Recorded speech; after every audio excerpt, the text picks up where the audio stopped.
Welcome to Tech Money Madness, your daily U.S. stock market podcast, May 12, 2026. Glad to be here.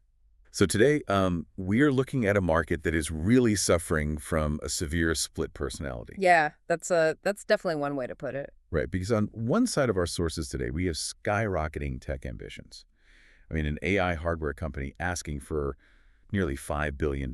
Just massive numbers. Exactly. And then on the other side, you have this grinding, ground-level economic anxiety. General Motors quietly firing hundreds of IT staff just to, survive the present. It's a profound divergence. It really is. And that is exactly our mission for this deep dive today. We want to welcome you, the listener, as we go through these daily briefing sources to extract the signal from all this noise. Because you really have to figure out how these two completely different realities can exist on the same exact trading day. Right. So let's start with a 10,000-foot view.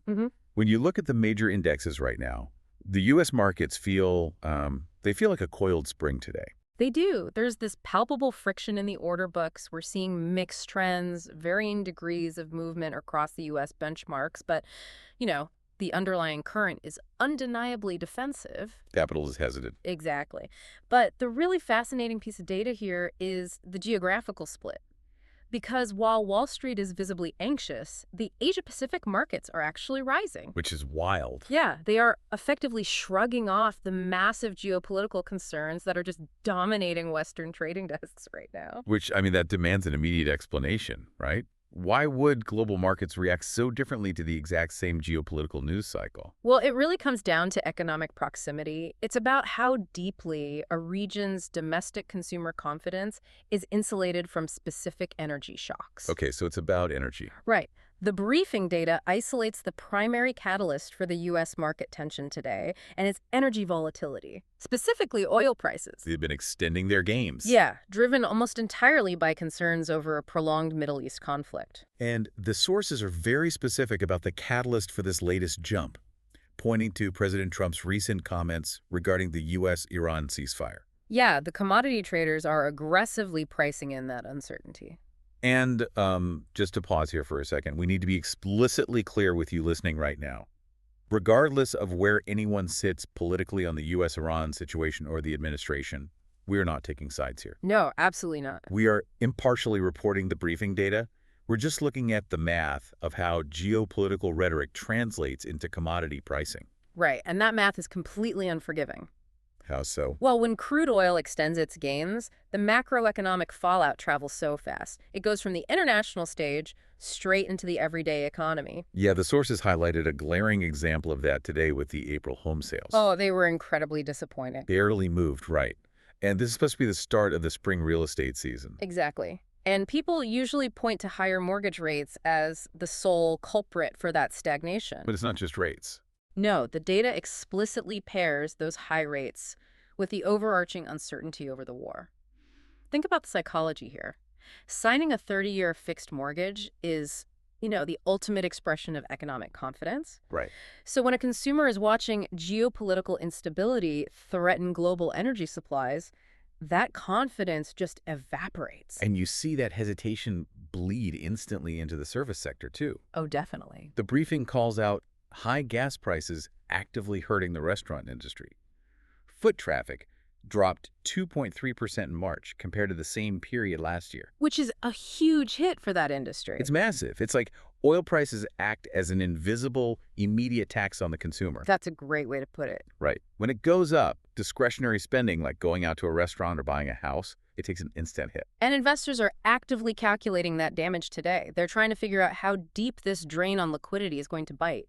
That's exactly why the U.S. indexes are treading water. So that tension brings us to our second big story, which is a really fascinating dynamic. Geopolitics isn't just affecting oil anymore. No, it's not. It is actively dictating the future of global technology and trade. Yeah, and the sources detail President Trump's upcoming state trip to China. But the real headline isn't the political delegation itself. Right, it's the corporate guest list. Yeah. He has invited high-profile CEOs to join him, most notably Apple's Tim Cook and Elon Musk. Right.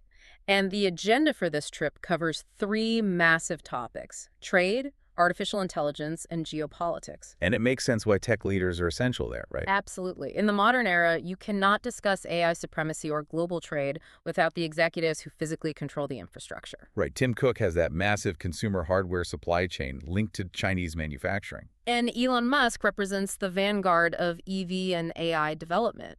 Statecraft has essentially merged with corporate strategy. But wait, let me push back on this a little bit, because are these CEOs acting as shadow diplomats here, or are they just leverage in a massive geopolitical chess match over AI supremacy? It's a highly precarious balancing act. Because Musk has the gigafactory in Shanghai. He's heavily dependent on Beijing. Exactly. So it isn't just a one-way street of American leverage. They are at the table because they possess tangible diplomatic power.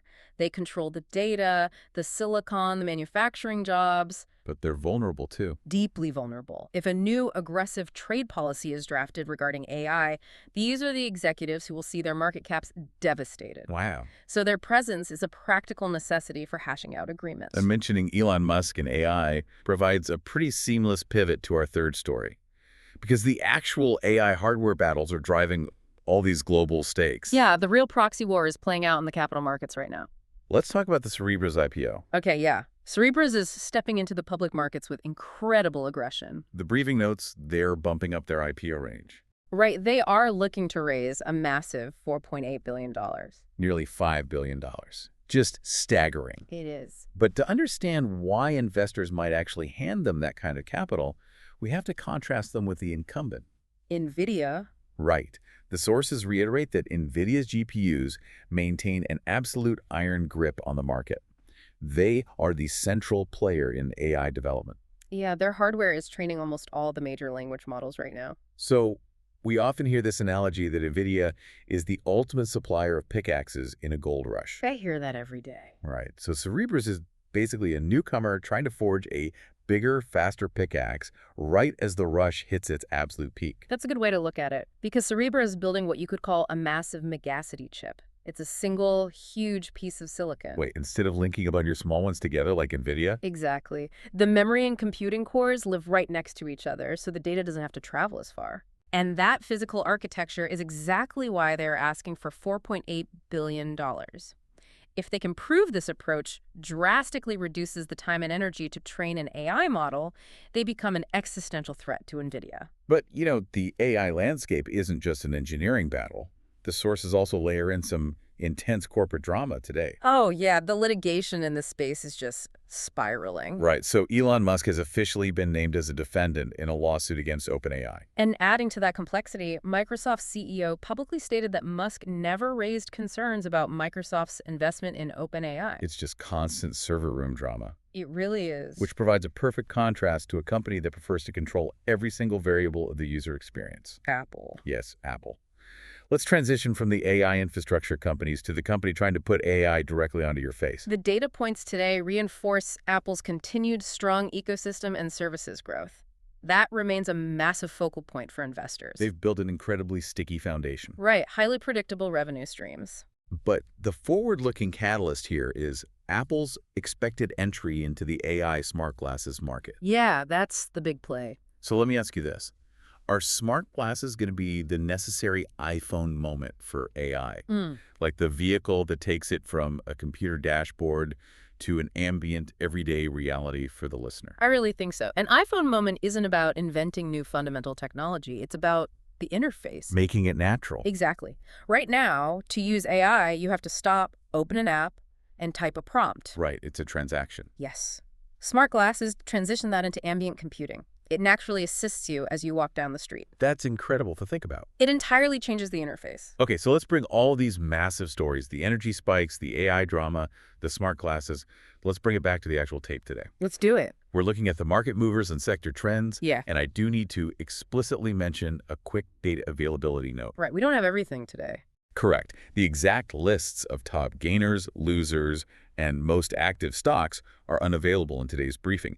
But the sector movements are speaking volumes. Oh, absolutely. The sectors perfectly reflect the macro environment we just mapped out. Starting with energy. Yeah, energy is seeing heavy volatility, direct result of the Middle East conflict and algorithmic trading tied to oil prices. And on the flip side, AI and tech. Right. Tech continues to see significant interest and heavy investment. But there was also a brief surge in biotech today, right? Yes, specifically companies developing vaccines. This was driven by a recent hantavirus outbreak mentioned in the sources. Sudden public health headlines triggering immediate algorithmic buying. Exactly. But as we look deeper, there are some under-the-radar moves buried in the sources today that are pretty dark. Yeah, let's talk about the belt tightening. General Motors is cutting hundreds of salaried IT workers to cut costs. Right. Legacy automakers are trapped trying to fund massive EV transitions while consumer demand softens. So they're cutting middle management IT to save cash. And it's not just manufacturing.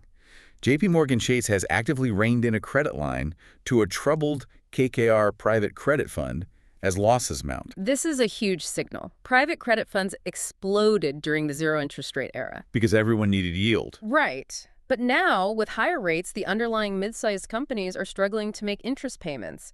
So when JP Morgan pulls a credit line from KKR, it shows real systemic stress in private debt. So bringing this all together for our key themes and outlook, it really highlights the duality here. It does. We have to synthesize this day for you listening. It is a tug of war. A deeply bifurcated economy. Right. On one hand, profound technological optimism, limitless funding for AI, strong tech earnings from Apple, NVDA dominance. And on the exact same day, you have severe economic and geopolitical pessimism. Energy volatility, U.S.-Iran tensions, gas prices hurting consumers, traditional sectors quietly tightening their belts, cutting jobs, and reeling in risky credit. The tape is trying to price in a utopian future while stumbling over a very painful present. Which leaves us with a final thought to mull over today as we wrap up this deep dive. Yeah, something for you to think about. We've talked about the billions flowing into Cerebras and NVIDIA and Apple's smart glasses. Right. But if that invisible tax of gas prices, housing, and tightening credit continues to squeeze the everyday consumer, will the multi-billion-dollar advancements in AI hardware ultimately outpace the everyday consumer's ability to afford the end products? Wow, that is the multi-trillion-dollar question. Are we funding a future that the ground-level economy simply won't be able to buy into? That's all for today's episode of Tech Money Madness. Don't forget to like, subscribe, and we'll see you tomorrow for more market coverage.